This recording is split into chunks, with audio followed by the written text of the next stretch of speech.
So welcome to today's conversation with Brady Sadler. I'm so excited to have Brady on the show. Brady is an entrepreneur with a passion for developing creative partnerships and strategies that drive business growth. He's the author of a book on this subject called Collaboration is King. And I love the tagline, How Game Changers Create Marketing Plans That Build Brands and Grow Businesses. The man knows what he's talking about. He's the co-founder of Double Elvis Productions, which is a podcast production company that focuses and has an emphasis on pop culture and music, and it's incredible. One of their podcasts is in the top 10 consistently on iTunes. Brady, thank you for being on the show. Thanks, Mark. Great to be on the show. And given the fact that, with you creating, being a creator and creating platforms for people and really helping other people find their own creative juices, this podcast is because of our relationship. Well, that's great to hear, but obviously you've done all the work. And you won't be able to. You can't take credit, but Brady is a former client and also my nephew. So our relationship is pretty close, and we've been working together both on our mutual growth for years and years now. And that journey has taken me into now finding my voice in the world.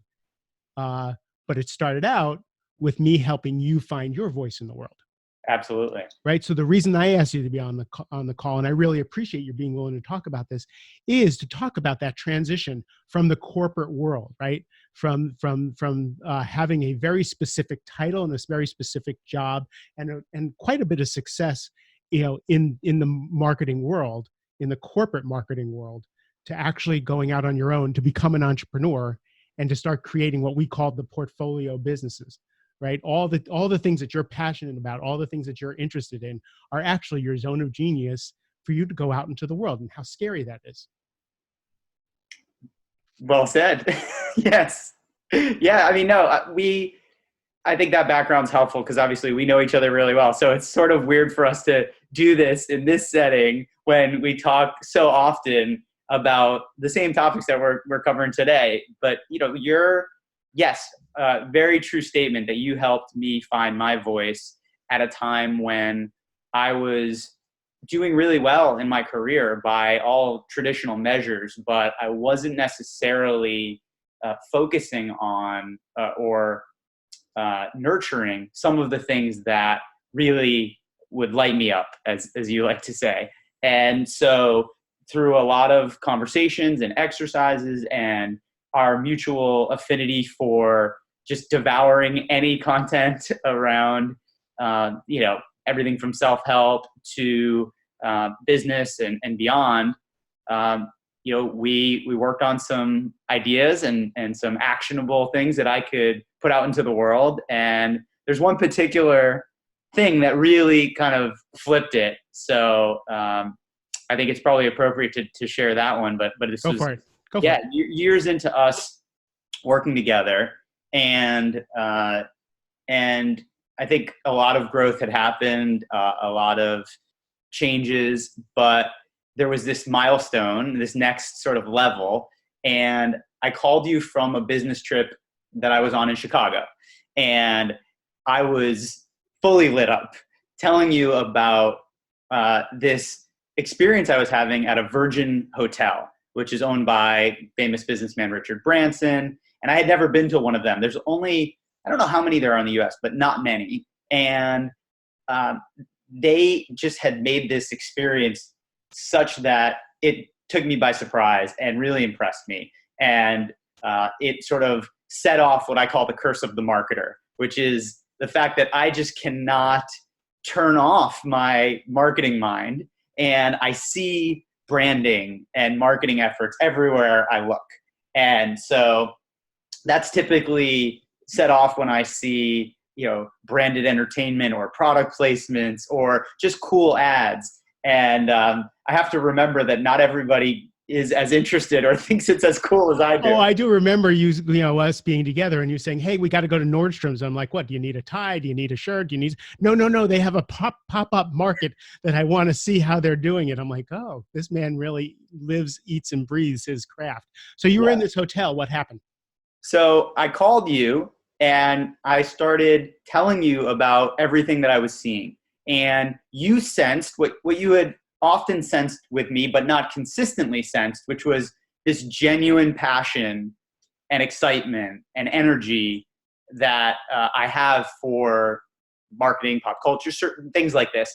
And I said, this would make a really interesting bit of content. And you said, all right, it's time to get this out into the world. You've been hiding, so to speak, for too long, and you need to hang up with me, turn on the video camera on your laptop, make a video, and put it out now.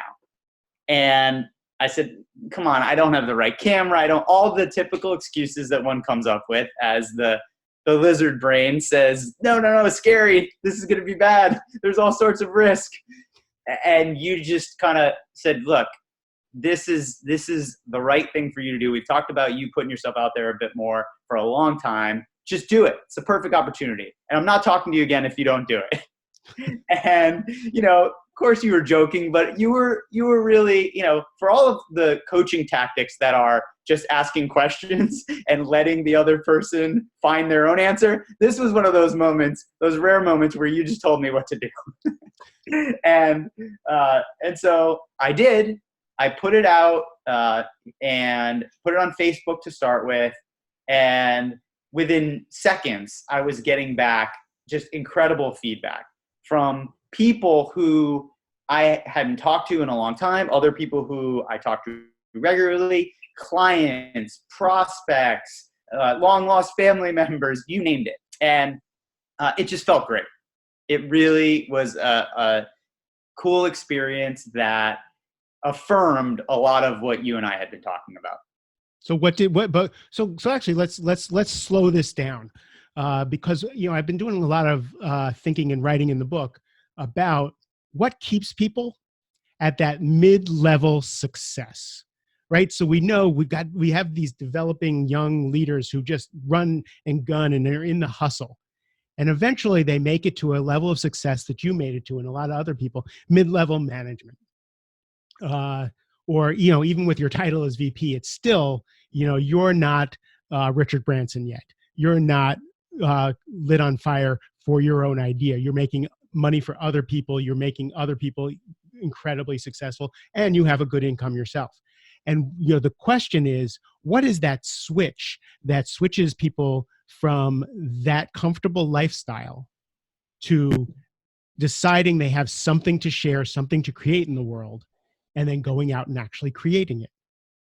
So that video gave you a spark, a tangible view into your passion and what reach you had. But then how do you trust yourself to go and start creating? You just do that next action and you keep experimenting and you. So let's not talk about them. Let's talk about you. How did you, because you were getting married, right? You and your fiance had a lifestyle that you enjoy. Yeah. And yet, and you want children and all the things in your life. And you decided it's worth it to me and I can trust myself enough to just not put myself in another bigger position someplace so that I have a corner office.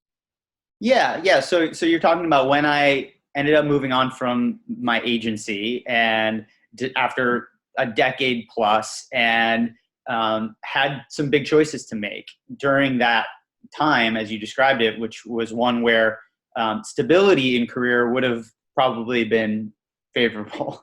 And yet I had tapped into through those videos, which after that first one, I challenged myself to do one every single week and ended up doing, 75 weeks in a row or something like that. And it just took on a life of its own and spawned a lot of other things. And so with that glimpse and more into what I felt like I was capable of, I decided not to go for another position in an agency, for example, and try a bit more of this kind of portfolio lifestyle where I would consult I would Right. So create. you need to make money. So we're not just going and moving to Bermuda and weave baskets, Right. right? There's some practical, smart things to do, and then there's the risky bets that you take on yourself. So you got a Yep. consulting gig so you can get some income going. Exactly. Yep. Did that. Really doubled down on the content by working on this book that had been sort of festering for a while, but was not really coming to fruition in a tangible way, and just committed to that and said, all right, Where'd you find the courage to actually write a book?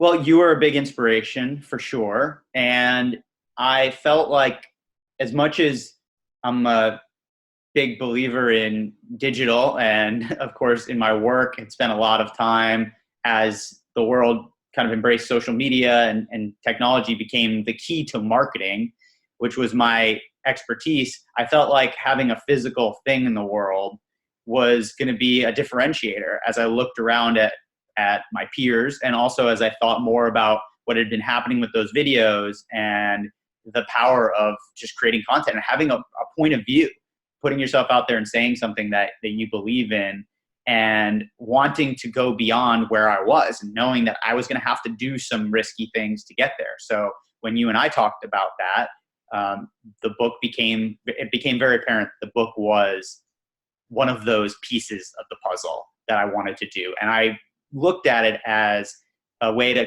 plant a flag and say, okay, Brady Sadler is not just a businessman or a business development person or a sales guy.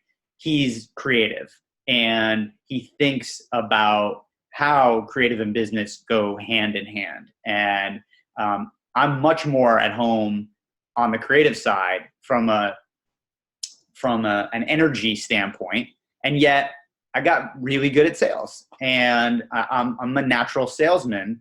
But I also have shortcomings in sales, just like I have shortcomings in creative. And I was struggling with that balance and trying to figure out how to apply myself in a way that took advantage of my strengths. Well, so one of the problems with that is you're brute forcing something in sales.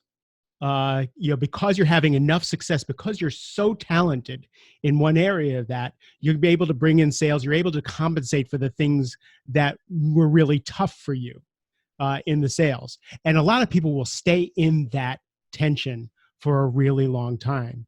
And what we talked about is that you don't always have to sit there in the really tough stuff that kills your soul. And I don't mean it in a Californian philosophical way. It's because it's so tough for your nature to be able to try and improve in these ways that are, spreadsheets and follow up and all that stuff when you're actually a creative person. But then we also moved, let's talk about the practical stuff of moving from a corporate job into a portfolio or into an entrepreneurial role. One of the things was your network, trusting your network. So when you went out on your own, one of the first things you did was you just started to connect with everybody who was in your world, right? Absolutely. And it was exciting and gratifying to see what the response was. There were many people who said, let's do something together. Let's create something, or come work on my thing. I can use your help. And that was a nice little confidence booster at a time. Right. So the fear reaching out was, I can lead the witness if you don't remember. No, I mean, the fear was not to have the stable routine. That's really what the biggest fear was, is after going, even though I was in a very entrepreneurial role and I helped control the destiny of the company, and was a critical member of the leadership team, I still was doing so within a very safe structure, or what felt like a very safe structure. And to not have a place to show up where someone's wondering if you're going to be in that seat every day is very jarring. And after doing anything for a long time, of course, you're going to feel a bit strange when you go in a different direction. So that to me, like that discomfort, which has many layers to it. There's the societal beliefs that I had about what it meant to be a productive person, and things that had been ingrained in me since I was a kid, seeing what my parents had done. So many stories. So one of the things was you're breaking out of what was acceptable. Definitely. Right? What you're supposed to do, what you should be doing, and how selfish it is to go do what you want to be doing. Definitely. And, I don't want to overlook the fact that I was in a fortunate position to be able to take more risk. And I didn't have a massive mortgage, kids. Although I was transitioning, as you mentioned before, I still felt like I had put myself in a position in a variety of ways to take this risk. And so, that came from not risking for a long time as much. But then again, within even those roles that felt more traditional, one thing I want to make sure to communicate to people who are in those roles and yearn to do more, whatever that means to them, it can be done within the context of that company or that job. And I did that for a long time, and it worked really well. And that's where this started, right? It just started with, my ideas, my passions, the things that are innate in me are profitable and useful for the company I'm in. Absolutely. And I give, my former colleagues and bosses credit for recognizing and embracing that. And yet there still came a point where there was not an alignment anymore in a variety of ways that, necessitated change. And one way or another, that's going to happen. And I think you often talk about the way that people kind of bump up against that, and sometimes it gets really messy. And you, as our friend Chris Colbert likes to say, sometimes you need to hit rock bottom before you really have the motivation to go make that change. And hopefully you don't.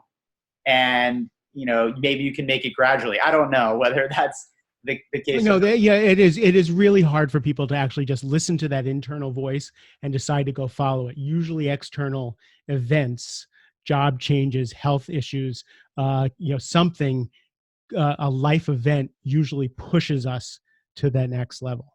Let's do a quick pause. I'm going to shut off the air conditioning. Kate, sorry, let's edit this out. Hang on one second.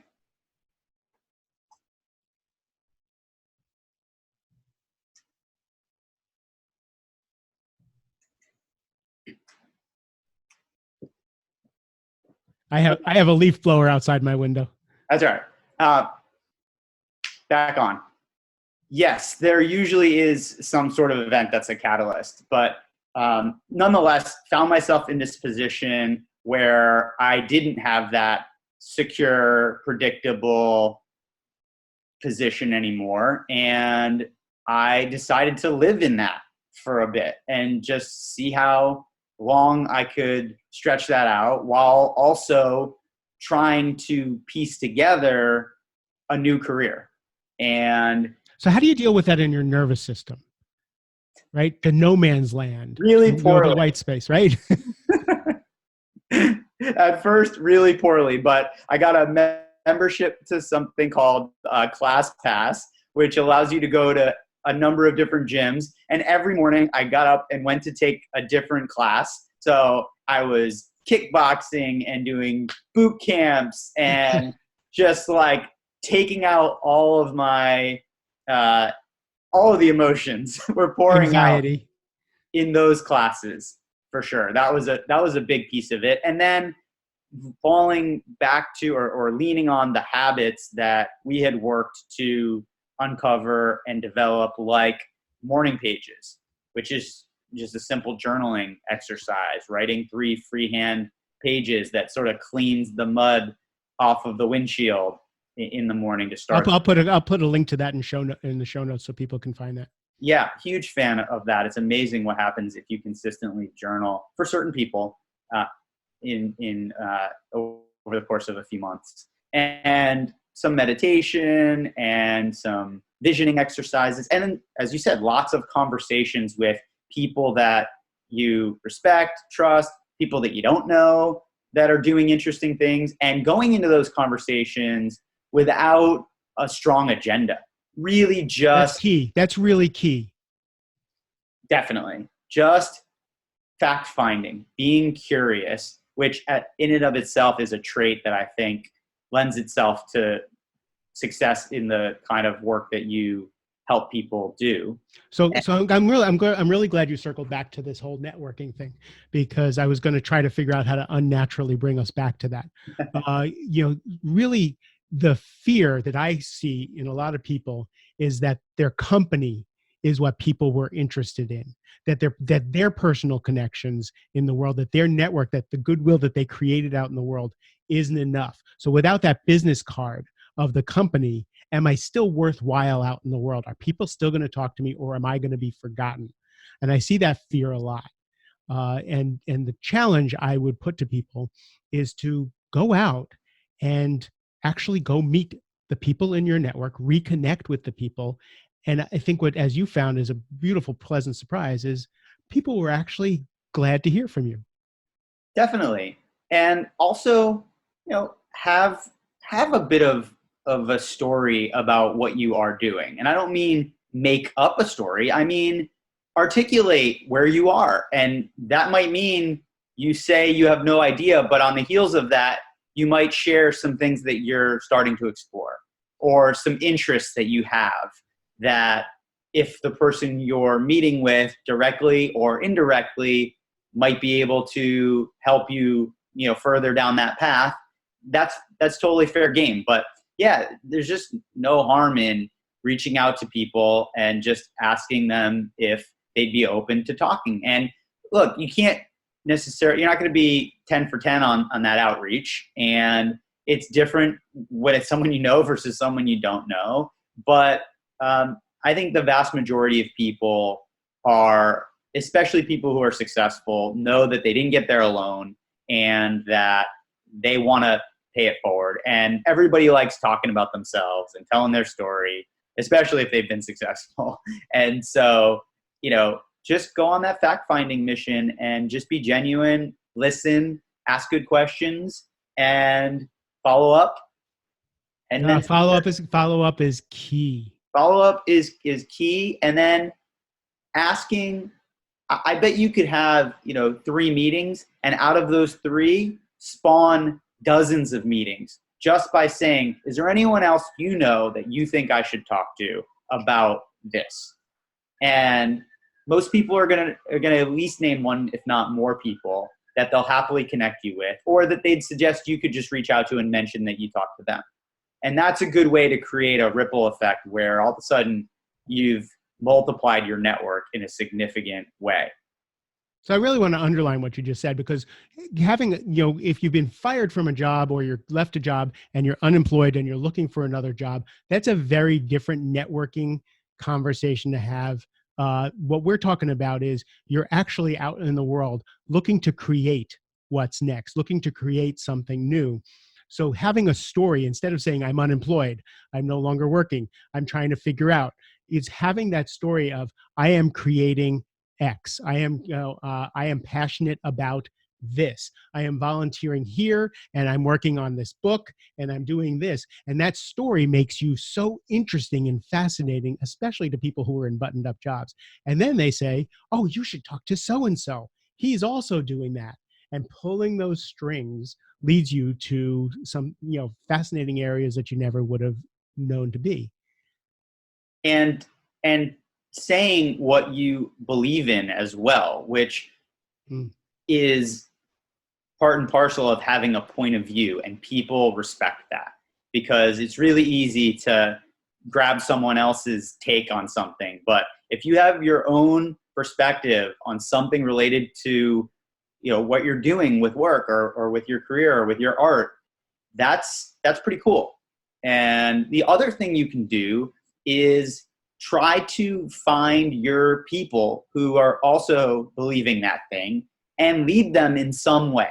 Even if that's a very informal meetup, or if that is something more elaborate, like an ongoing event series, lead those people, convene them together, connect other people, and that will also help Yeah, increase. creating a tribe. Yeah, absolutely. Yeah, so these are like classic things that have been written about in different ways by all of the authors we love. And you just invoked, Tribes by Seth Godin, who is probably at the top of that mountain, certainly in my mind. And but I see it's easy to dismiss those things, but I see them work over and over again. Right now, I'm building this new startup, this media company that focuses on producing original podcasts, and we're very much in the entertainment business now, and that's coming with lots of exciting new things and challenges, and the stress of a startup is immense, but I'm also leaning on some of those old lessons. And so while I'm working on negotiating big contracts that take a really long time and getting new shows off the ground, I'm doing an event series, for example, here in Boston where I live, that is going to tee up one of those shows that we're going to be launching next year. And it's called No More Music, KNOW.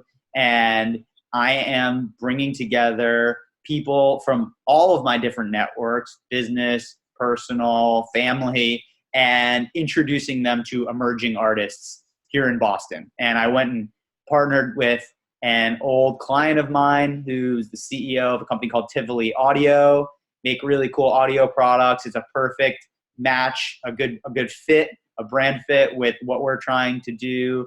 And then we linked up with a nonprofit here in Boston called the Record Company.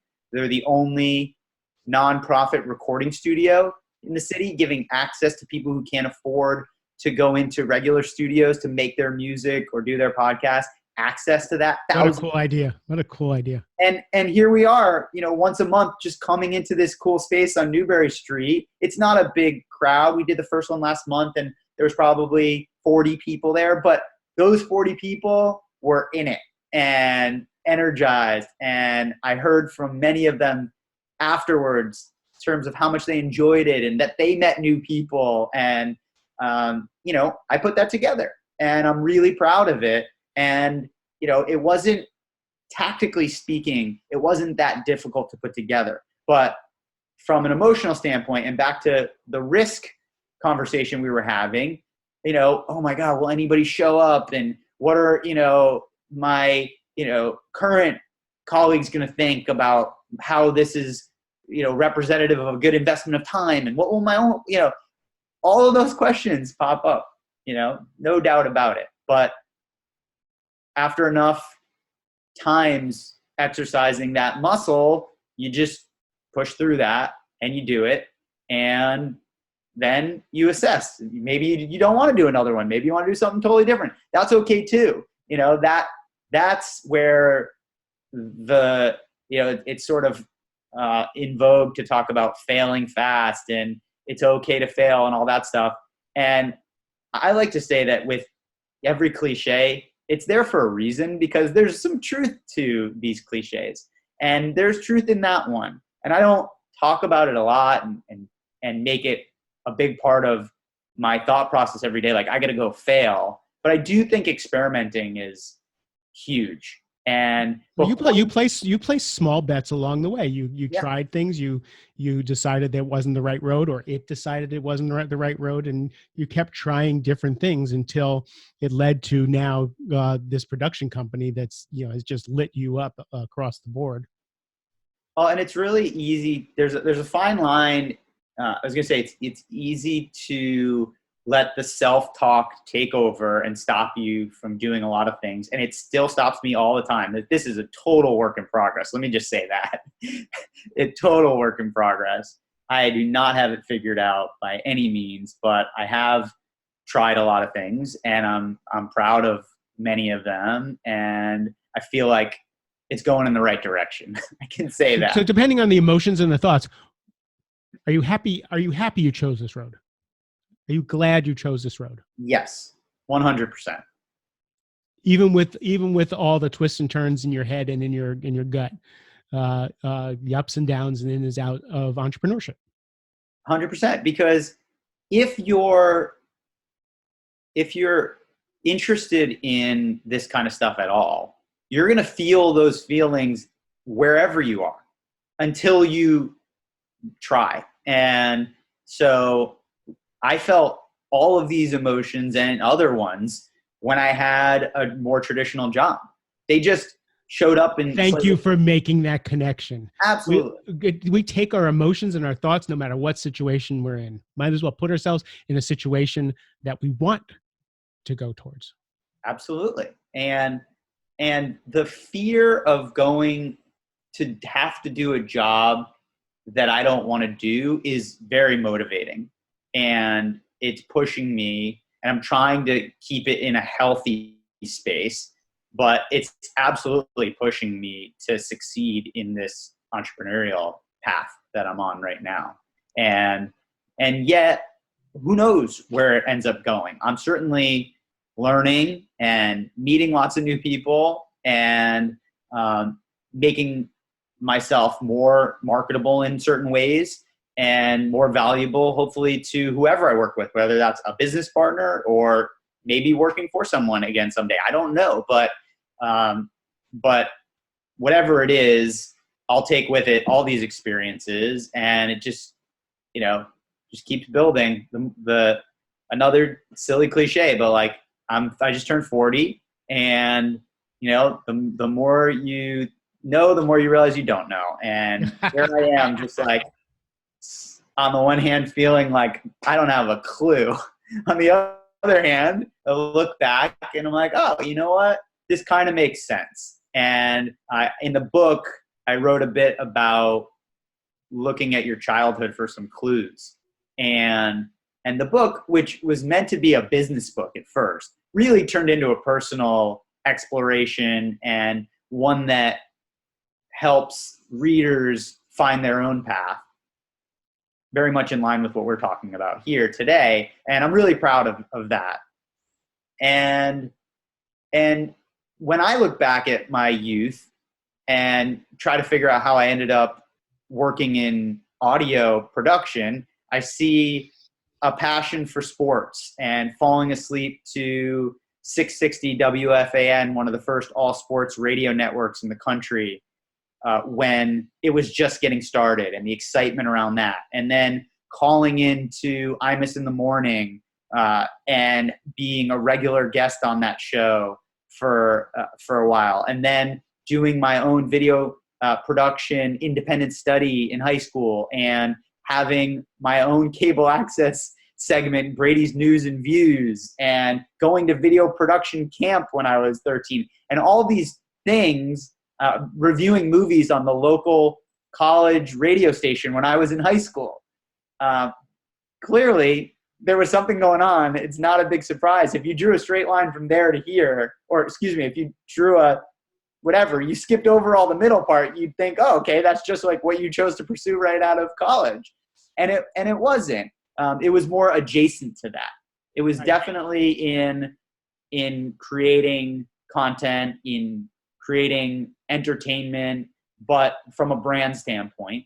And so to me, that's a great exercise. If you're not quite sure and where you could apply your passions, or really even what those are anymore, you may have forgotten. Go back and do an inventory of what you were really into as a kid or as a teenager, and see if there are maybe some clues there. There are always clues there, because now when I think back, when I was really young, I wanted to be a rabbi, right? And I wanted to be a rabbi because I wanted to be involved in people's lives. I wanted to help people understand the world that they lived in. This was as a little kid. Fast forward 50 years, and that seems to be what I do now, right? So I think everybody, going and doing an inventory of what you loved and the passions of a kid is a brilliant way of figuring this out. And you just don't know where it'll lead. And I'm positive that if you keep pulling on those threads and just trying things, you're going to find some really exciting surprises that just pop up. And that's what happened to me. Right after I wrote the book, I sent a copy to John Sterling, who was the announcer of the New York Yankees. And when I was 12 years old, I met John, my dad, who was a career educator and was not a traditional entrepreneur. He had more of that sounds like an oxymoron. He was not a classic entrepreneur. He's more had a traditional career, so to speak. And yet he was really good about taking small bets as well and not being afraid to talk to anybody. I mean, the consummate networker. I definitely got a lot of that from him.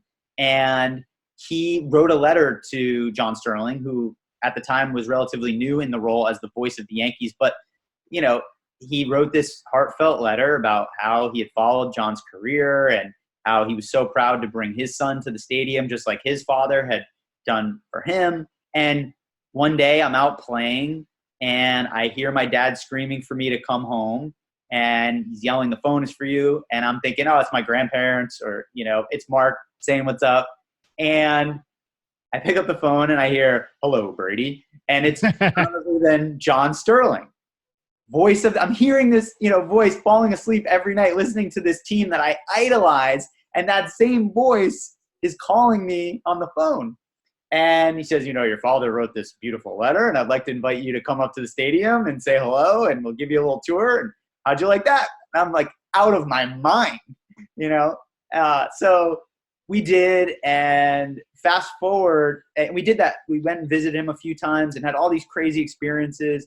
One visit was during the time when George Steinbrenner, the famous owner of the Yankees, who was parodied in Seinfeld, George's boss, was suspended from baseball, and John took us into his office while he was away and let us take pictures, and just, you know, the memories that I'll never, ever forget. And so I wrote about that in my book because I thought about how John was the voice of that brand, the Yankees. And I talk about some of the parallels between sports and marketing and what marketers in any industry can learn from sports and the layers of collaboration that happen within sports. And so I sent a copy to him, and this is literally 30 years later. Just so happens he's in the same job. He has not missed a game in 30 years, meaning John Sterling had called every single game, home and away, for the New York Yankees for 30 straight years, never missed a single game. Let that sink in. I mean, talk about dedication to your job and passion for what you do. That is insane. It's not like football where you play 16 or so games a year. Right. This is baseball. Never misses a game. I still cannot believe that statistic. And his streak was still going when he picked up the phone and called me again 30 years later and said, "Hey, I got your book. Thanks a lot for mentioning me. So glad that story made an impression and that experience was so meaningful to you. You know what? You're a marketer. I'm at this point in my career. I maybe could think about doing some new things with my personal brand. How'd you like to help me with that?" And I couldn't believe it. And, you know, it was just such a cool thing to pursue a passion, to really take that risk, and then to have it come full circle like that, back to something that I could have only dreamed of when I was a kid. And we ended up creating a podcast together called Pinstripes and Bright Lights. And, you know, he now I hear him promoting it on the games. And what a labor of love turned into something that you created post corporate career. Yeah, just really something that was a lot of fun and that I'm super proud of, and that now I'll always have, if nothing else, this set of 8 episodes where John tells these classic Yankee stories, and I sat next to him and coached him through it and produced him to make that content. And it wouldn't have happened. You know, you can go back step by step, right, many, you know, years back to where the kernel of this book idea started, all the way through, and draw a straight line to how that happened and how that experience came about. So long story short, I think for anyone who is unsure about how they're going to make something fun or interesting or different happen in their career, one way to do it is to look back at your youth and think about a way that you can maybe not as directly and as literally, but chase down something that you used to love and try it again, and form a little experiment to see if maybe that might lead to something really exciting like that did for me. So in all your stories and everything that you're talking about, tapping into that adventurous part of yourself, allowing that piece out is key for this kind of an opportunity. And it's really interesting because given the new economy, people are being ousted from their jobs. Jobs are going away. The gig economy is taking up a lot of the slack. But I think the world belongs to entrepreneurs. People coming out of, people aren't going to college anymore. Their jobs are just not there. So they have to be creative and figure out what you figured out, in your late 30s and now in your early 40s.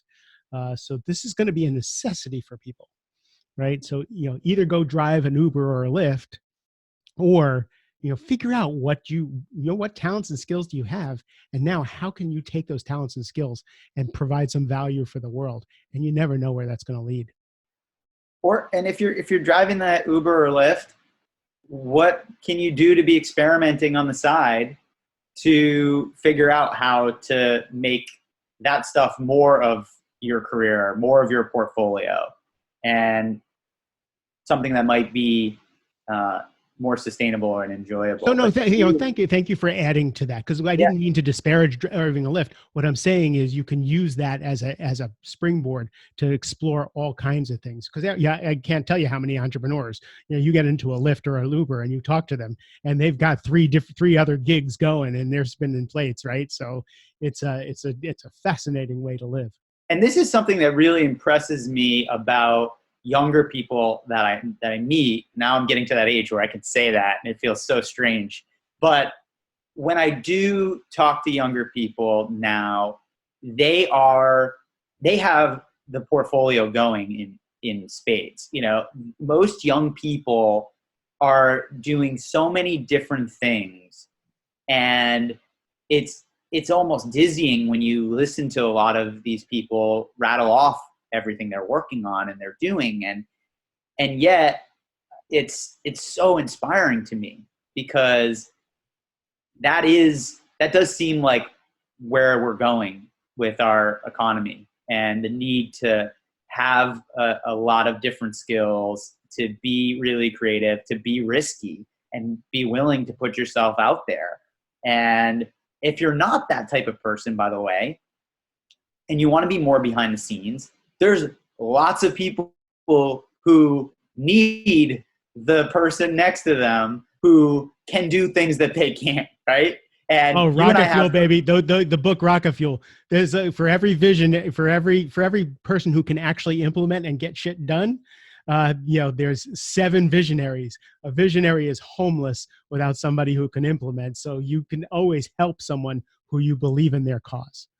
Amen. And that also reminds me that a big lesson I learned, maybe one of the biggest that I've learned, and that I am trying to figure out again right now, is that when you do start to succeed, you can't be afraid to offload some of the things that you're not good at to other people, and to value yourself enough to do that.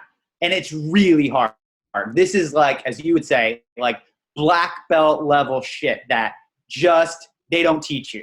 And it comes for certain people like me with many different challenges and anxieties and self-worth issues and all sorts of stuff that you have to work through to be able to say, you know what, I'm leveling up and I'm going to put this task to somebody else and focus on this thing that I can do best. And me doubling down on that thing, which is enabled by the offloading, is going to be more valuable to myself and anyone else that I'm working with or working for. Really, really hard, and yet critical to getting to that place. I was talking to a friend the other day who has been a very successful business person and entrepreneur, and he worked in a company. He was an employee number 12. they got to hundreds of employees before he left, but he managed the mergers and the acquisitions and the culture connecting of all of these companies that had to figure out ways to work productively together. And he kept leveling up. And we were talking about, he's now consulting, and we were talking about one of his clients, and we started to brainstorm ways for this client to build a team around him to get to do what he wants to do. And it was almost like we were relearning this lesson together. And yet we've both done it numerous times. It's still like an aha moment when we said to ourselves, like, okay, what if he just had these three people doing these three things for him? What would that look like? Oh my goodness, he could grow his output and his impact immensely. So that's just, if nothing else, remember to look out for opportunities to be able to do that. You're speaking my religion. You articulated my religion really well. Like a lot of my clients, like, I don't follow up well. I have trouble with procrastination. I have to fix that. And I don't want them focusing on fixing that. I want them having people in their organization and systems in their organization that take care of it for them so that they can stay in that visionary and creative zone. But that's a whole other podcast. So tell us about your production company and what you're doing with that before we go, so that you can put a plug in for all this creative work that you're doing. Yeah, so the production company is called Double Elvis Productions, and I've partnered with a friend and former coworker, Jake Brennan, who's the host and creator of a show called Disgraceland, which is a mix of true crime and music history. And it's incredible. It's really just an incredible journey. Yeah, that show has just exploded. He's crossed 20 plus million downloads, and he is someone that I admire. I really like working with. There's a mutual respect there. He appreciates, I come a little bit more from the business side, but as we talked about before, I really feel at home in the creative. He definitely comes more from the creative side, but is a great entrepreneur and has a great mind for business as well. And so we overlap in that area, and we're setting out to build this brand in the podcasting space that people can look to for a certain type of content. And that is around music and music adjacent pop culture content. And it's really exciting. I'm getting to do one of the things that I love doing most, that I discovered on the journey that I went on with you and all the learnings that came with that, which is I like to help not only create directly, but empower and lift up other creators. I love seeing people do their art. And I think I noticed that mostly when I would be at concerts and I'm looking at that person on stage and going, when they're really on fire, holy shit, like there's nothing better than just feeling that energy. So if I can play a small role in helping other people get to that place, it's extremely rewarding, and it can be profitable as well. So that is one of the things we're doing is finding other creators, people like Jake and myself, who have another creative outlet or do their art in another medium or have an expertise, and then give them the tools that they need to apply that in podcasting and to create that content together and get it out there into the world. So we'll see where it leads. It's very much early days and startup mode. And as I said, it comes with lots of anxieties and tough new lessons, but I love where I am right now, and I'm proud of the work we're doing and really excited to see where it all leads.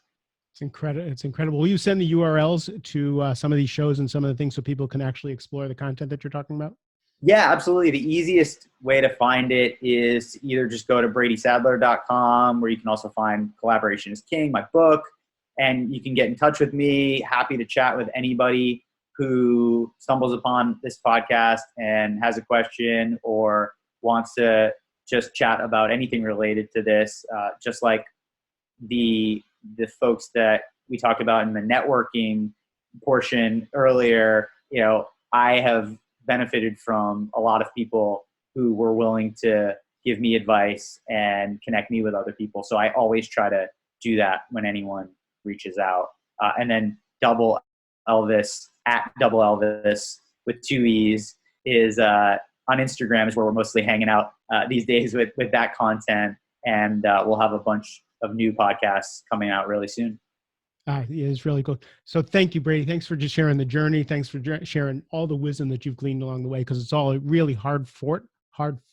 You've done the deep work, the hard work, and the risk to actually, get into this direction. So I appreciate you being on the show. Well, thank you for having me. And I couldn't let this interview end without recognizing you for all of the work that you do, how you've helped me personally, and just all the risks that you've taken to put yourself out there. You went through a career transition that was extremely risky and challenging. And I love that you've found this forum to be able to share all that valuable knowledge and wisdom that you have, along with all the other ways that you're helping people. As I've always said to you, I think your experience having lived the life that you live, but explicitly when it comes to helping people in business, you fought all of those battles that people are fighting in the corporate world, and where that bumped up against entrepreneurship in terms of all the mergers and acquisitions that you went through. You did it at the highest level. And now you're helping people see that if you want to play that game, there's a way to do that, and a way to do it more gracefully and more balanced. And if you want to do it this more entrepreneurial way, now you've had that experience and you can help them do that too. And I love that you can play on both sides of that and help people see both perspectives. So kudos to you for continuing to do this awesome work, and glad I could be a small part of it. Well, thank you. You're very gracious, and I appreciate that. And to everybody else, you can now get out of the car and either go into your house or go to work. I really, both Brady and I, appreciate your precious time and attention. We know how precious it is. Have a great rest of the day, and I love you.